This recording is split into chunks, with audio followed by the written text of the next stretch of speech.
क्या हुआ, हम लोग फोन को खोल के इसका सिम कार्ड निकाल लेंगे, सिंपल। नहीं खुलेगा। क्यों? बेटा ये नोकिया का 3310 है, घंटा भी नहीं खुलेगा। की माँ की यार। अबे क्या कर रहे हो?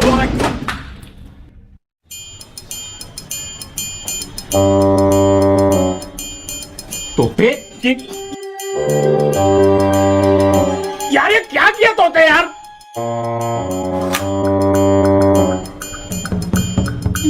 कैसी चीज है भाई, अभी इसको कैसे खोलेंगे, सिम कार्ड कैसे निकालेंगे? यार ये छोड़ो, साक्षी आएगी तो क्या सोचेगी मैंने कैसे खड्डा किया दीवार में यार, तुम लोग समझो ना यार। तोते अभी क्या करे यार? मैं बताता हूँ, चल। चल चल चल रवि, तू भी चल। नहीं नहीं नहीं, मेरा बड़वा भाई आएगा, वापस सो जाएगा, मेरे को सोने का यार। चल ठीक है, छोड़ मर, चल चल।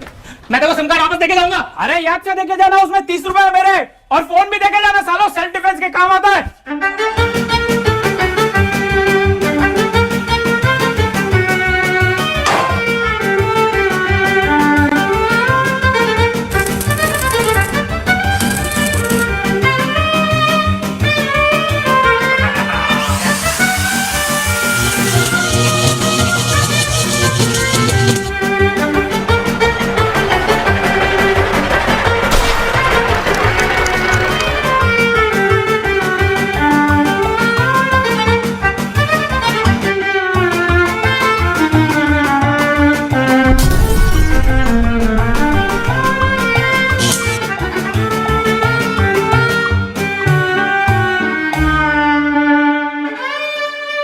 साला फोन है कि मेरे बाप की तिजोरी खुलती ही नहीं।